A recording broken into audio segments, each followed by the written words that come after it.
Crazy Manikanta what is this bro? నువ్వు ఏదో క్రేజీగా చేస్తావు అనుకుంటే ఇలా అడ్డంగా దొరికిపోయావు. దీన్నే బిగినర్స్ మిస్టేక్ అంటారు. మనం చేసేటప్పుడు చాలా జాగ్రత్తగా చూసుకోవాలి. ఆ వ్యాలిడేషన్ అనేది వెరీ ఇంపార్టెంట్. సో జనాలకి ఏం చెప్తున్నాను అంటే ఈ లిటిల్ కృష్ణ క్రౌడ్ ఫండింగ్ స్కామ్లో నేను ఉదయం వీడియోలో కూడా అదే చెప్పా. మీరు పెద్ద దొంగ అని చెప్పి ఒకళ్ళనే పట్టుకుంటున్నారు, కానీ చిన్న దొంగలను వదిలేస్తున్నారు. అందులో మెయిన్ వన్ ఆఫ్ ది దొంగ మన క్రేజీ మణికంఠని వదిలేస్తున్నారు. ఎందుకు క్వశ్చన్ చేయట్లేదు, ఇక్కడ కూడా ఫ్రాడ్ జరిగింది అని చెప్తున్నా విత్ ప్రూఫ్స్. ఈ వీడియోలో నేను చెప్తా, డిస్ప్లే చేసి మరీ చెప్తా. నేను పెట్టినన్నీ అబ్జర్వ్ చేయండి, కావాలంటే ఆ రీల్ అన్నీ డిలీట్ అయిపోతాయి. బట్ డోంట్ వరీ, నేను ఆ రీల్ అన్నీ డౌన్లోడ్ చేశాను మణికంఠ, ఓకేనా? బట్ ముందుగా we should appreciate your artistic performance. చాలా చాలా బాగా చేశారు, మంచి ఫ్యూచర్ కూడా ఉంది. జబర్దస్త్ కానీ అలాంటి షోలకు కానీ వెళ్ళాను. బట్ చాలా తప్పు బ్రో, అది చాలా తప్పు. సో ఏంటి అనేది క్లియర్గా చెప్తా. వెల్కమ్ టు పవన్ రా టాక్స్. వీడియో మీరు నచ్చండి, నేను కాపీరైట్ స్ట్రైక్లు ఎవరి మీద అయినో నచ్చిన వాళ్ళు నచ్చిన దగ్గర కట్ చేసుకొని షేర్ చేసుకోండి.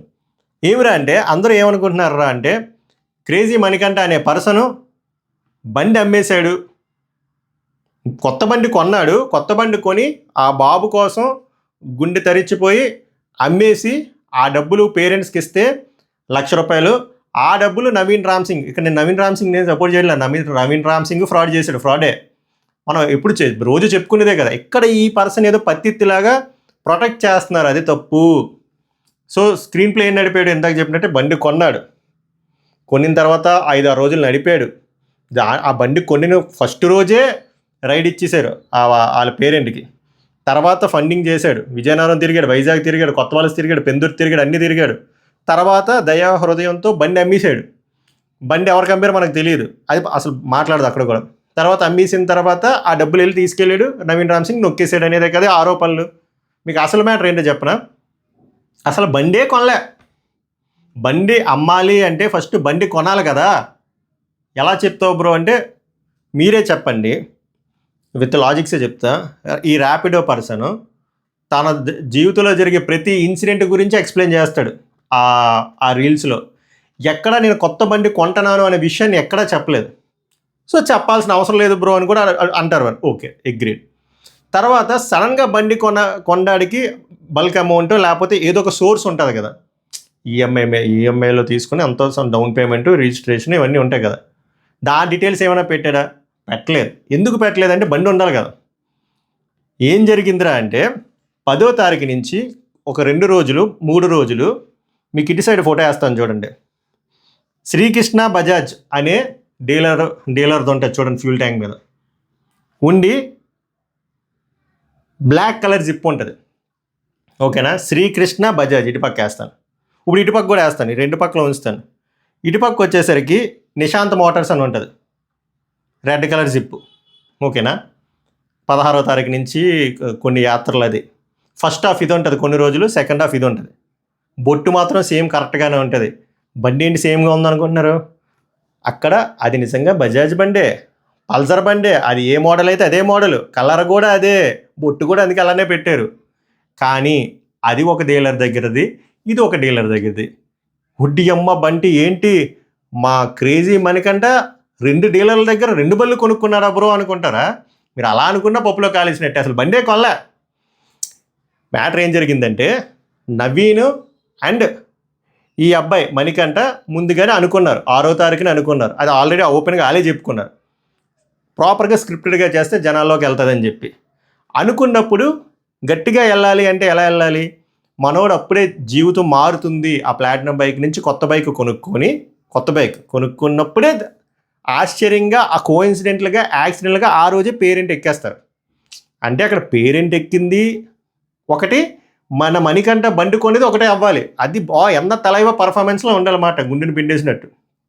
సో ఇక్కడ ఐదర్ నవీన్ అయినా బైక్ సెట్ చేసి ఉండాలి తెలిసిన వాళ్ళ దగ్గర, లేకపోతే డీలర్స్తో మాట్లాడుకుంటే మనోడున్ని కాంటాక్ట్స్కి ఆ వ్యూవర్షిప్కి ఇస్తారు కదా, సరదాగా ఒక 4 రోజులు 5 రోజులకి రైడ్ ఇస్తారు.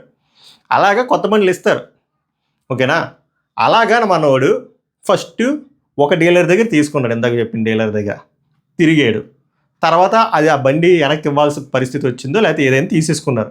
మరి అర్జెంట్గా ఇంకో బండి, సేమ్ బండి కావాలి కదా, సేమ్ బండి సేమ్ కలర్. అక్కడ విజయనగరంలోనే ఇంకో డీలర్ దగ్గర తీసుకున్నాడు. అందుకే అక్కడ డీలర్ మారిపోయింది చూడండి, ఫ్యూల్ ట్యాంక్ మీద డీలర్ మారిపోద్ది, జిప్ కలర్ మారిపోద్ది, అన్నీ మారిపోతాయి. బండి సేమే, రంగు వేరే, ఆ రంగు సేమే, మోడల్ సేమ్ అన్నీ. ఫ్యూల్ ట్యాంక్ మీద కవర్ మారిపోద్ది. ఎందుకు మారిపోయింది అంటే మనోడు కొనలేదు, ఐదర్ డీలర్ దగ్గర మాట్లాడుకొని ఉండుంటాడు, ఐదర్ మనోడైనా నవీన్. అర్థమైందా?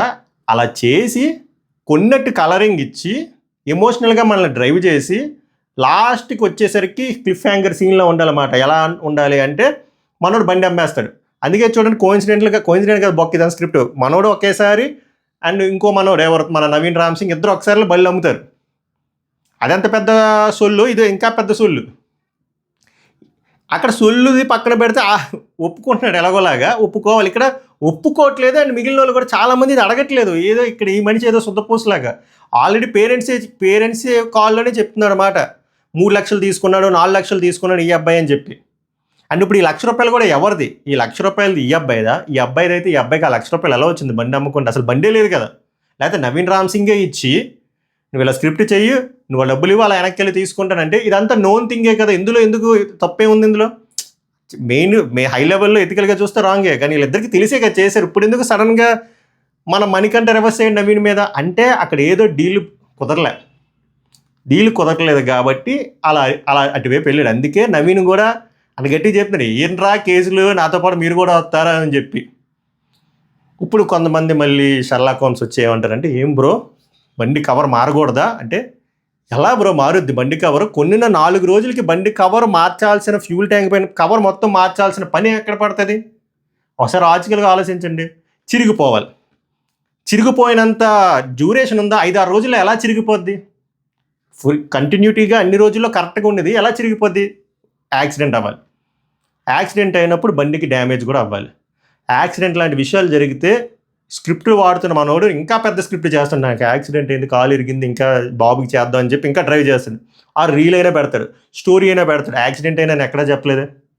ఒకవేళ యాక్సిడెంట్ అయితే బండ్లకు కూడా దెబ్బలు తగులుతాయి కదా వేరే పార్టీల్లో. ఇంకా మీరు చెప్పొచ్చు, ఆ పైన స్టిచ్చింగ్, ఆ పైన కవర్ ఎగిరిపోయి ఉంటుందేమో అని. ఎలా ఎగిరిపోద్ది? అది స్టిచ్ చేసి ఉంటుంది. పోనీ అది కూడా ఎగిరిపోయింది అనుకున్నా, జిప్ ఎందుకు మారిపోయింది కలరు? ఎందుకు మారిపోయిందిరా అంటే బండి సేము, మోడల్ సేము, రంగు సేము, దాని మీద ఎక్కిన మణికంఠ సేము, కానీ డీలర్లు వేరే. మాట్లాడుకొని స్క్రిప్ట్ కోసం తీసుకున్నారు, మళ్ళీ ఎదవలు చేశారు, మళ్ళీ వాళ్ళకి ఇచ్చేసారు. అందుకే ఇప్పుడు నేను ఇది 4వ వీడియో 5వ వీడియో, ప్రతి వీడియోలో అదే అడుగుతున్నా. మై డియర్ మణికంఠ, నువ్వు నిజంగా బండి కొంటే ఆ బండి ఏ సోర్స్తో కట్టావు? అంతే కదా, నువ్వు ఈఎంఐ తీసుకున్నావంటే మొత్తం డీటెయిల్స్ వస్తాయి. ఈఎంఐ ఎంత కట్టాను, ఈ డీలర్కి కట్టాను, క్యాష్ ఎంత ఇచ్చాను, మిగిలిన ఈఎంఐలు ఇవి ఉన్నాయి. ఆ డాక్యుమెంట్స్ చూపించు, ఆర్సీ చూపించు, నెంబర్ ప్లేట్ 20 రోజులు అయితే కానీ రాదు, నువ్వు కొన్న ఆ వారం రోజుల్లోనే అమ్మేసావు. సో ఒకవేళ ఇంకోటికి అమ్మేసాను అనుకున్నా, హ్యాండ్ ఓవర్ డీటెయిల్స్ ఏవి? సరే, ఆర్సీ ఇంకా మార్చడానికి టైం పట్టదు కదా. సరే, నీవే ఉన్నందుకైనా చూపించు ఒక ఆర్సీ లైవ్లో వచ్చి, ఇది ఆర్సీ, ఇది ఆ బండి నెంబరు, ఇంకా పెండింగ్లో ఉంది, ఎందుకంటే నెంబర్ ప్లేట్ రాలేదు, ఒక 20 రోజులు పడుతుంది మార్చడానికి, కానీ ఆర్సీలో నా పేరుంది, బండి నెంబర్ ఉంది, అన్నీ ఈ బ్యాంక్కి కట్టాను, ఇవన్నీ ప్రూఫ్లు చూపించలేడు. ఎందుకంటే బండే కొనలేదు స్వామి. బండి కొనలేనప్పుడు బండి ఎలా అమ్ముతాడు, మీకు ప్రూఫ్లు ఎలా చూపిస్తాడు? ఇది కదా అడగాలి, ఇది ఎవరు అడగట్లే. అర్థమైందా? మీరు చిన్న దొంగ పెద్ద దొంగ అని చూడొద్దు. ఇక్కడ చాలా ఫ్రాడ్ జరిగింది. ఆ ₹1,00,000 ఎవరిది? నవీన్దా, ఈ అబ్బాయిది? ఇద్దరు కలిపా? లేకపోతే ఇన్ఫ్లుయెన్సర్లు కానీ కామన్ మ్యాన్లు కానీ డొనేట్ చేసిన డబ్బులా? అవి అడగండి. నువ్వెందుకు 3-4 లక్షలు చిల్లర ఖర్చుకు తీసుకున్నావు? అవి అడగండి. ఇవి కదా మీరు అడగాలి. ఎవరు? వాయిస్ ఆఫ్ విజయనగరం పేజ్ వాళ్ళని నేను ఇప్పటికి 10 సార్లు అడిగారు లైవ్లో. చాలామంది అడిగారు, మీరు కన్వీనియంట్గా వదిలేస్తున్నారు. ఈ అబ్బాయి లైవ్లో తీసుకొస్తున్నారు కానీ ఇది అడగట్లేదు. మీరు ఎందుకు అడగట్లేదు? ఇన్ని లాజికల్ క్వశ్చన్లు అడుగుతున్నారు కదా, ఈ అబ్బాయిని ఎందుకు అడగట్లే? కామన్ సెన్స్తో క్వశ్చన్, అది కామన్ సెన్స్తో క్వశ్చన్. బండి అమ్మేసాను అన్నావు కదా, ఎవడికి అమ్మావు అని పట్టుకురా, ఆ ట్రాన్సాక్షన్ చూపించు, ఆ హ్యాండ్ ఓవర్ డీటెయిల్స్ చూపించు. నువ్వు కొన్నావు అన్నావు కదా, ఏది కొన్నది చూపించు ఫస్ట్. ఎలా కొన్నావు, ఏ బ్యాంక్ ట్రాన్సాక్షన్లు జరిగాయి, ఈఎంఐ తీసుకున్నావు, ఆ రిజిస్ట్రేషన్ చూపించు, ఏవవి, ఆ మోడల్ మొత్తం అన్ని చూపించు లైవ్లోకి వచ్చి. ఎవరు అడగట్లే. ఎవరు అడగాలి తెలుసా? మీరు అడగాలి. మీరు గట్టిగా ఇప్పుడు వెళ్ళి అడగండి, మణికంఠ ఏంటిది, డీలర్ పేర్లు ఎందుకు మారే, అసలు నువ్వు బండి కొన్నావా లేదా, ఒకవేళ కొంటే ఫస్ట్ థింగ్ ఒప్పేసుకోకుండా నేను ఇంకా నువ్వు కథలు చెప్పొచ్చు. కొన్ని రోజులు పోయిన తర్వాత ఆ బండికి ప్రాబ్లం అయింది, అప్పుడు మా ఫ్రెండ్ దగ్గర కూడా కోఇన్సిడెంట్గా అదే బండి కొన్నాడు, అది నేను తీసుకున్నా, అందుకే అది వేరే డీలర్. ఇవన్నీ సొల్లు దొరికిపోతావు. ఎందుకు దొరికిపోతావు అంటే అలా చెప్పినా నువ్వు ఎండ్ ఆఫ్ ద డే ఓ బండి కొన్నానని కలరింగ్ ఇచ్చావు కాబట్టి కొన్న ప్రూఫ్స్ చూపించు. ఏ డీలర్ దగ్గర కొన్నావు, ఎంత ట్రాన్సాక్షన్ చేసావు, అవేంటి చూపించు. మనకంట అడగండి జనాలు, మీరు గట్టిగా అడగాలి, ఇది తేలాలి. తల్లి బిడ్డ న్యాయం అంది. ఇప్పుడు నవీన్ రామ్ సింగ్ ఫ్రాడ్ చేశాడు, మనోడు ఫ్రాడ్ చేశాడు అనేది ఒప్పుకోవట్లేదు. మనోడు ఒప్పుకోవట్లేదు, చాలా కొన్ని పేజీలు ఒప్పుకోవట్లేదు. ఎందుకు బ్యాక్ చేస్తున్నారు? మీవేమైనా ఉన్నాయా వాళ్ళ దగ్గర? ఉంటే గుర్తుపెట్టుకోండి, తప్పు చేసినోడు లేట్ అయినా దొరికిపోతాడు, అతి దారుణంగా దొరికిపోతాడు. ఇప్పుడు నవీన్ రామ్ సింగ్ చూసారుగా, అలాగే దొరికిపోతారు. అది ఎవరైనా తప్పు చేసిన వాళ్ళు, నవీన్ రామ్ సింగ్ అయినా, క్రేజీ మణికంఠ అయినా, వాయిస్ ఆఫ్ విజయనగరంలో ఎవరైనా ఒకవేళ చేసినా, ఇంక్లూడింగ్ పేరెంట్ చేసినా దొరికిపోతారు. కర్మ అనేది ఒకటి ఉంటుంది, అర్థమైందా? అందరూ దొరికిపోతారు. So this is the objective from my side. మీకు ఏమనిపిస్తుందో ఆనెస్ట్గా కామెంట్ చేయండి. ఎక్కువ మందికి వెళ్ళాలంటే షేర్ చేయండి, కుదిరితే హైప్ అండ్ లైక్ చేయండి, సబ్స్క్రైబ్ చేయకపోయినా పర్లేదు. సభకు నమస్కారం, ధన్యవాదాలు.